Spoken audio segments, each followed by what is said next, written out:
अमेरिकी कांग्रेस के speaker Paul Riyan ने प्रधानमंत्री नरेंद्र मोदी को आगामी संभावित वॉशिंगटन दौरे पर 8 जून को कांग्रेस के संयुक्त सत्र को संबोधित करने का निमंत्रण दिया है।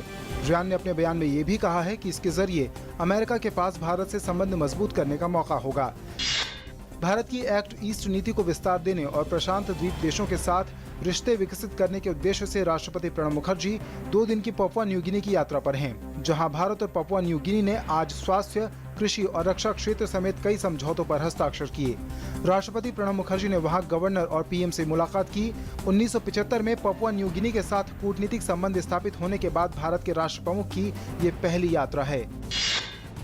अगस्ता वेस्टलैंड मामले में सरकार ने कहा है कि अगस्ता वेस्टलैंड हेलीकॉप्टर सौदे में भ्रष्टाचार मुख्य मुद्दा है और वो इस मामले में भ्रष्ट तथा गलत काम करने वालों पर कानूनी कार्रवाई के सभी संभव उपाय करेगी। रक्षा मंत्रालय ने कहा है कि सीबीआई और प्रवर्तन निदेशालय मामले के सभी पहलुओं की जांच कर रहे हैं।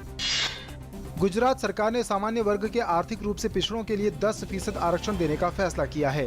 गुजरात सरकार में मंत्री और राज्य बीजेपी के अध्यक्ष विजय रूपाणी ने कहा कि राज्य में अब अगड़ी जातियों के लोगों को भी आरक्षण का लाभ दिया जाएगा। ये आरक्षण ऐसे लोगों को दिया जाएगा जिनके परिवार की वार्षिक आमदनी 6 लाख रुपए से कम होगी। सुप्रीम कोर्ट ने एनईईटी पर अपना फैसला बरकरार रखा है। कोर्ट ने कहा कि 1 मई को ही परीक्षाएं होंगी। इससे पहले केंद्र ने सुप्रीम कोर्ट से अपने आदेश में संशोधन की मांग करते हुए शीर्ष अदालत से गुहार लगाई थी कि वो राज्य सरकारों और निजी कॉलेजों को अकादमिक वर्ष 2016-17 के एमबीबीएस और बीडीएस पाठ्यक्रमों के लिए अलग प्रवेश परीक्षाएं आयोजित करने की अनुमति दे। सीबीआई की एक विशेष अदालत ने अमरकोंडा मुर्गदंगल कोयला ब्लॉक आवंटन मामले में उद्योगपति और कांग्रेस के पूर्व सांसद नवीन जिंदल और अन्य लोगों के खिलाफ आरोप तय करने का आदेश दिया है। इस मामले में जिंदल समूह के नवीन जिंदल और झारखंड के पूर्व मुख्यमंत्री मधु कोड़ा पर आपराधिक साजिश रचने का मुकदमा चलाया जाएगा। बीजेपी नेता नलिन कोहली ने कांग्रेस पर हमला करते हुए कहा है कि कांग्रेस अगस्ता वेस्टलैंड हेलीकॉप्टर सौदे में मुख्य मुद्दे से लोगों को भटका रही है। उन्होंने कहा कि घूस देने वाले तो जेल में हैं, तो कांग्रेस को घूस लेने वालों के नाम बताने चाहिए। सूचना और प्रसारण राज्य मंत्री राज्यवर्धन सिंह राठौड़ ने कहा है कि दूरदर्शन सही और सटीक खबर दिखाता है। लोकसभा में एक प्रश्न के जवाब में राठौड़ ने कहा कि दूरदर्शन को और बेहतर बनाने के लिए स्टूडियोज को डिजिटल बनाया जा रहा है और साथ ही नई तकनीक के इस्तेमाल पर जोर दिया जा रहा है।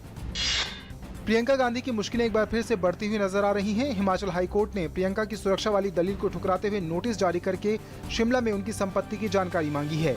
प्रियंका ने इससे पूर्व हाईकोर्ट में याचिका दायर करके कहा था कि संपत्ति की जानकारी देने से उनकी सुरक्षा खतरे में पड़ जाएगी, लेकिन अब हाईकोर्ट ने प्रियंका की सुरक्षा वाली दलील को खारिज कर दिया है। केंद्रीय संस्कृति मंत्री महेश शर्मा ने आज नेताजी सुभाष चंद्र बोस के जीवन के रहस्यों से जुड़ी 25 फाइलों को सार्वजनिक किया। उन्होंने कहा कि इन फाइलों को प्रधानमंत्री नरेंद्र मोदी के किए वादों के तहत जारी किया जा रहा है। पिछले महीने नेताजी से जुड़ी 50 फाइलों को सार्वजनिक किया गया था।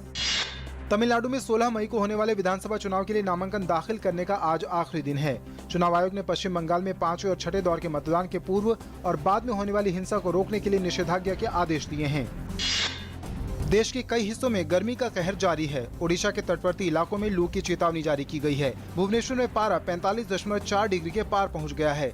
चुनाव आयोग ने सभी राजनीतिक दलों को बेहद गर्मी वाले इलाकों में जनसभाएं न आयोजित करने के लिए परामर्श जारी किया है। रेल यात्रियों के लिए एक अच्छी खबर है। रेलवे एक नई सुविधा शुरू करने जा रहा है, जिसके तहत अब पहले से मौजूद पूछताछ की सुविधा यानी इंक्वायरी नंबर 139 पर कॉल करके टिकट कैंसिल कराई जा सकती है। ये सुविधा 10 मई से शुरू हो रही है। आज अंतर्राष्ट्रीय नृत्य दिवस है। इसे मनाने की शुरुआत 29 अप्रैल 1982 से हुई थी। यूनेस्को के अंतर्राष्ट्रीय थिएटर इंस्टीट्यूट की अंतर्राष्ट्रीय डांस कमेटी ने 29 अप्रैल को नृत्य दिवस के रूप में स्थापित किया। एक महान रिफॉर्मर जॉर्ज नावेरे के जन्म की स्मृति में ये दिन अंतर्राष्ट्रीय नृत्य दिवस के रूप में मनाया जाता है। साइना नेहवाल ने एशिया बैडमिंटन चैंपियनशिप के सेमीफाइनल में स्थान बना लिया है। क्वार्टर फाइनल मुकाबले में 5वीं वरीयता प्राप्त साइना का सामना 3री वरीयता प्राप्त चीन की वांग शिजियान के साथ था। इस मुकाबले को साइना ने 21-16, 21-19 से अपने नाम करने में कामयाबी पाई। सेमीफाइनल में अब साइना का सामना चीन की याहान वांग और जापान की नोजोमी ओकुहारा के बीच होने वाले मुकाबले की विजेता के साथ होगा।